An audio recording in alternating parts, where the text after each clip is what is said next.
Oke, di video kali ini saya ingin membahas dua pertandingan yang kemarin bermain, ada PSS Sleman dengan Rans, lalu PSM Makassar dengan Bali United. Dan juga saya ingin mempreview pertandingan yang besok akan bermain, ada Persik Kediri yang kedatangan tamunya yaitu Bayangkara FC. Saya langsung bahas dulu dari PSS Sleman yang berhasil comeback ya, mengimbangkan Rans Nusantara menjadi 3-3 setelah tertinggal 3-1 dulu. Terjadi banyak gol di pertandingan kali ini. PSS Sleman seperti yang saya katakan di video sebelumnya, ini sebenarnya sudah bermain cukup bagus saat berhadapan dengan PSM Makassar. Dan di pertandingan kemarin sebenarnya permainan dari PSS Sleman, skema permainannya ini juga terlihat lebih baik, terus memberikan perkembangan yang cukup bagus saat melakukan penyerangan. Bola possessionnya dapat, passing-passing pendeknya dapat, lalu menyerangnya nggak terburu-buru. Ya inilah ya salah satu ciri khas dari Coach Seto yang suka melakukan bola possession dan tidak terburu-buru melakukan serangan. Itu jelas terlihat dan berhasil menurut saya. Terutama di babak pertama yang lebih banyak melakukan inisiatif serangan melalui skema permainan yang pelan ya, lebih ke pelan bola possession. Nah, bagaimana dengan Rans Nusantara? Rans Nusantara ini bermain mengandalkan lini sayapnya. Dan Makan Konate jujur saja di pertandingan kali ini cukup bagus. Sangat aktif dalam mengalirkan bola dari sektor belakang ke tengah bahkan ke sayap. Ini yang menurut saya Valente ya yang di PSS Sleman sebenarnya juga bermain cukup baik. Tapi berapa kali overlap dari pemain sayap PSS Sleman ini lebih sering telat. Karena memang nggak bisa disalahkan juga PSS Sleman bermain lebih slow, lebih santai ya dalam membangun serangan. Berbeda dengan Rans yang lebih terkesan terburu-buru. Dan memang harus saya akui, lini sayap kiri dan lini sayap kanan dari Rans Nusantara ini berapa kali berhasil bermain cukup efektif melewati pemain sayapnya PSS Sleman, pemain belakang kiri kanannya. Berapa kali Edo berhasil memberikan shoot dari luar kotak penalti, masuk melakukan overlap, crossingan. Begitu juga di sebelah kanan Adi yang beberapa kali berhasil memberikan crossingan kepada Septian Bagaskara. Inilah yang saya lihat bahwa lini sayap kiri ya, pertahanan PSS Sleman dan kanan, ini yang berapa kali sangat mudah dilewati oleh pemain dari Rans Nusantara. Inilah perbedaan cara penyerangan dari kedua tim yang saya lihat. Dan benar saja gol yang tercipta dari Rans Nusantara yang pertama itu skema permainannya melalui lini sayap. Adi yang memberikan crossingan kepada Septian dan berhasil mencetak gol. Ini terjadi lagi, Adi tidak ada yang menjaga. Yang memberikan assist ini nggak ada yang mengkawal atau menutupi. Terlihat jelas di situ ya. Ya inilah salah satu evaluasi yang harus kita lihat. Lalu gol kedua, memang itu terjadi scrimmage lah ya di depan gawang dari PSS Sleman yang Adi terlebih dahulu menyundul bola, tapi bolanya kena tiang dan jatuh di depan kakinya Septian dan diceploskan menjadi gol. Sebenarnya skema terjadinya gol kedua itu juga sama, di mana Edo sebelumnya memberikan umpan crossing kepada Adi yang kena tiang sebelum Septian David mencetak gol. Ini Edo juga posisinya kosong di sebelah kiri yang memberikan crossingan. Artinya dua gol yang tercipta untuk Rans Nusantara ini sama-sama terlihat memanfaatkan kelemahan lini sayap kiri dan sayap kanan pertahanan dari PSS Sleman. Dan gol yang tercipta untuk PSS Sleman di babak pertama itu melalui set play bola mati ya. Jadi headingan tapi bolanya kena deflection oleh Okajon ya dan berbelok. Jadi kipernya mati langkah dan kedudukan 2-1 di babak pertama. 1-0 dulu, 1 sama, lalu 2-1. Nah, masuklah kita di babak kedua. Di babak kedua justru PSS Sleman kemasukan lagi menjadi 3-1 ya. Di sini PSS Sleman sebenarnya sudah bermain cukup bagus. Tapi ya kembali lagi, lini belakang dari PSS Sleman memang terlihat belum terlalu kompak, terutama dari pemain belakang yang didatangkan ya. Ini kan pemain baru ya, pemain asing ada 2. Jadi berapa kali ada miskom yang terjadi. Dan ketika 3-1 memang PSS Sleman langsung memberikan strategi yang berbeda dari Coach Seto, memasukkan pemain yang lebih agresif dalam melakukan penyerangan, mengganti pemain belakang yang gampang di kebobolan lah ibaratnya seperti itu ya. Jadi memang terlihat keberhasilan dari strategi Coach Seto memanfaatkan pemain-pemain yang baru masuk dan strategi yang lebih attack membuat PSS Sleman bisa mencetak menjadi 3 sama ya, mencetak gol 2. Dan proses golnya itu juga cukup luar biasa menurut saya di babak kedua ya, menjadi 3 sama. Nah inilah yang saya katakan bahwa PSS Sleman secara permainan, skema permainan sudah bagus. Tinggal evaluasinya di lini belakangnya agar tidak terjadi miskom dan terutama di pemain barunya bisa cepat beradaptasi.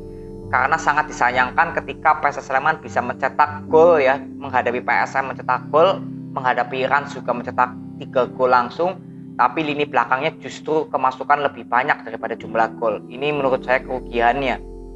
Ya, jadi semoga ini bisa menjadi sorotan utama dari Coach Seto atau evaluasi ya, agar lini belakang terutama di back kiri dan back kanan agar bisa lebih ada koordinasi yang lebih baik lagi, dan juga di lini tengahnya 2 back asing semoga bisa cepat klop ya dengan 2 pemain yang menjadi pertahanan akhir ya di sektor belakang dari PSS Sleman. Jadi inilah review yang saya bisa berikan. Lalu kita next ke PSM Makassar dengan Bali United. PSM Makassar dan Bali United bermain di kandang PSM ya. Jadi sebenarnya untuk skema permainan yang saya lihat di babak pertama dan babak kedua, PSM Makassar sangat menguasai, sangat mendominasi. Ini yang menurut saya cukup baik dari strategi dari Coach Alvarez.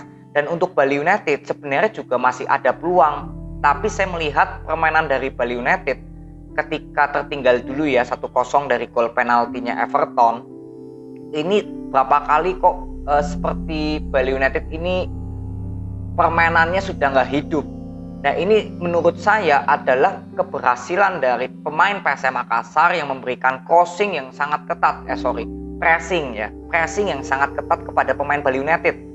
Dan di sini berapa kali Private Barga atau Eber Besa atau Irfan Jaya sebelum diganti, ya berapa kali bermainnya seperti lebih ke individual yang saya lihat, karena memang tidak ada celah yang diberikan dari pressingan PSM Makassar kepada pemain Bali United. Nah di sini menurut saya yang harusnya ada jalan keluar yang dilakukan oleh Coach Teko ya, terutama masuk di babak kedua. Di babak kedua ini tetap sama, PSM Makassar tetap mendominasi. Di semua lini saya melihat PSM Makassar lebih mendominasi. Ya, dari sektor tengah, sektor sayap, semua mendominasi. Dan berapa kali ketika Bali United membangun serangan, ini juga berapa kali kerepotan, berapa kali bolanya ini nggak bisa mengalir dengan dengan lancar lah. Inilah yang menurut saya Bali United atau terutama dari Coach Seto harus memikirkan bagaimana jika bertemu tim yang bermainnya full pressing ya, seperti PSM Makassar ini. Pelan-pelan tapi bisa melakukan pressing hingga merepotkan permainan musuh. Dan saya boleh katakan di sini PSM Makassar ketika unggul 1-0 tidak melakukan defensif atau membuat tempo semakin pelan gitu ya. Enggak. PSM Makassar tetap tampil seperti masih 0-0. Tetap tampil seperti PSM Makassar ingin mencetak gol lagi. Nah inilah menurut saya nilai plus dalam dunia sepak bola, bahwa ketika masih unggul 1-0 sebenarnya ini skor yang belum aman untuk PSM Makassar. Makanya PSM Makassar dari strategi Coach Alvarez saya sangat menyukai adalah tidak bermain bertahan sampai bahkan akhir pertandingan. Dan terbukti juga gol kedua melalui blunder dari Nori ya, yang memberikan crossingan justru sampainya kepada Sayuri ya, yang memberikan gol yang cukup bagus. Itulah bukti bahwa PSM Makassar tetap tampil attack ya, tetap bermain pressing hingga ke depan. Pemain Jepang yang baru masuk yang memberikan pressing bisa mengganggu bola dari Nori yang akhirnya melakukan blunder. Inilah ya menurut saya bagaimana Bali United di pertandingan kali ini semua lini hampir boleh saya katakan kalah dengan PSM Makassar.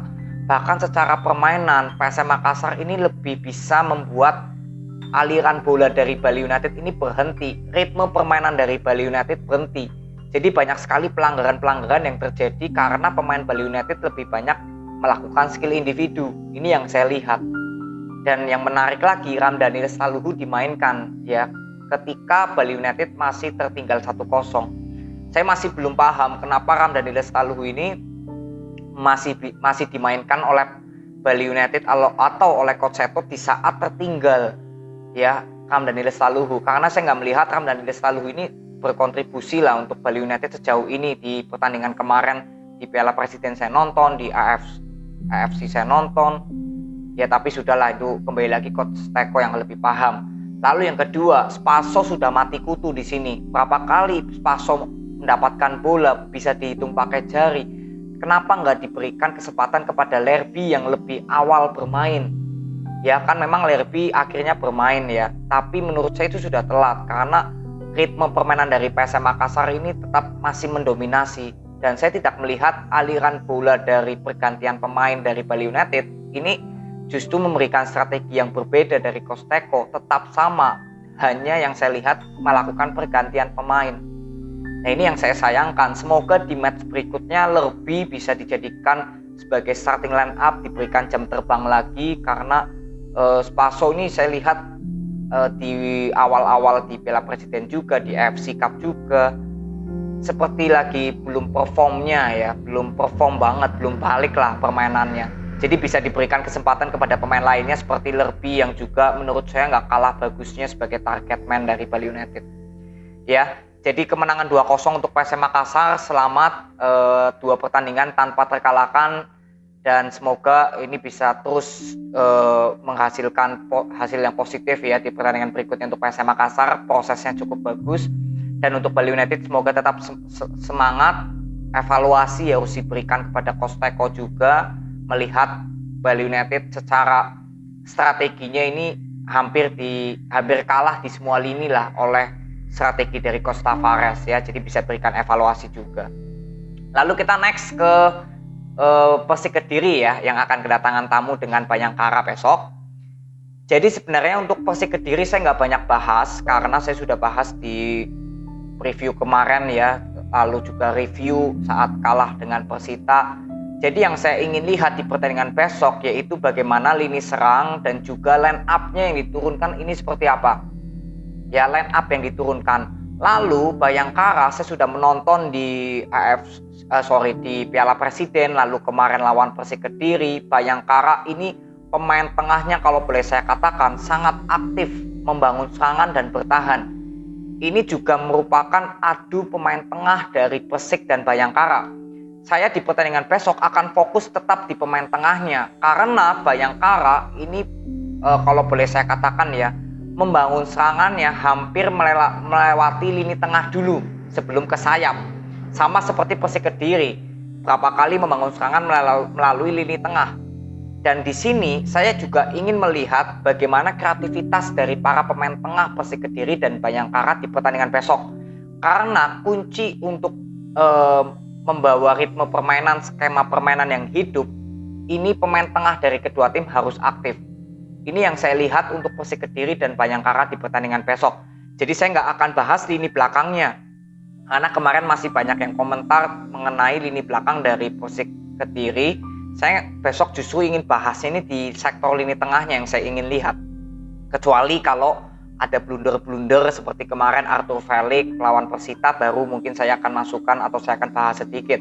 Tapi saya akan fokuskan bagaimana kreativitas dari pemain tengah dan pemain sayap, terutama sih pemain tengah ya. Renan Silva tetap menjadi fokus utama saya, tapi kita juga lihat line up yang diturunkan siapa.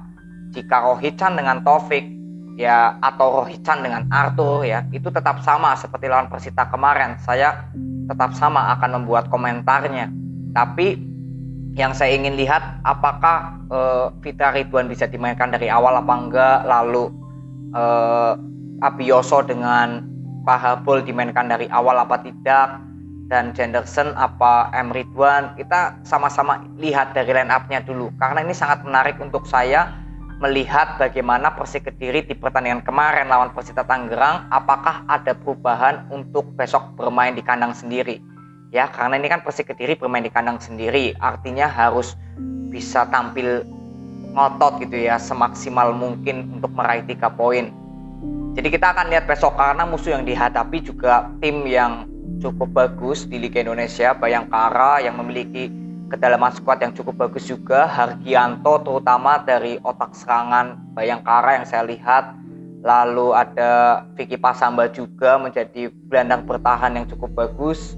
Dan ini reuni ya, Ejisari kembali ke Stadion Brawijaya ya, tapi berkostum Bayangkara. Jadi kita akan lihat besok pertandingan yang cukup seru. Bagaimana adu lini tengah menurut saya dari Persik Kediri dan Bayangkara. Siapa yang bisa memegang ritme permainan, siapa yang bisa mengendalikan bola possession lebih banyak. Karena saya lihat permainan dari kedua tim ini sama-sama membangunnya secara pelan dari bawah sampai ke depan. Tapi Bayangkara dan Persik juga beberapa kali sering bermain long ball. Tapi secara skema permainan ya, ini menurut saya Persik dan Bayangkara nih skema permainannya hampir sama. Membangun serangannya lebih ke passing-passing pendek atau long ball ke pemain sayap seperti itu. Jadi tinggal kita lihat besok kreativitas dari pemain tengah dari Persik Kediri dan Bayangkara, siapa yang bisa memegang kendali bola possession lebih lama. Itu fokus utama saya, dan saya akan bahas di review pertandingan besok ya. Saya akan bahas, mungkin saya akan buat di hari Seninnya ya, dan saya pastinya akan nonton. Besok kick off jam 3 sore kalau nggak salah ya, pemain jam 3 sore kalau nggak salah. Jadi itu aja, semoga Persik Kediri bisa meraih 3 poin, dan untuk Bayangkara ya semoga bisa melanjutkan tren positifnya juga, karena kemarin kan imbang ya lawan Persib. Jadi kita akan lihat besok ya untuk pertandingan kedua tim ini. Nanti kita buat reviewnya dan kita ketemu di video review untuk Persik Kediri dengan Bayangkara.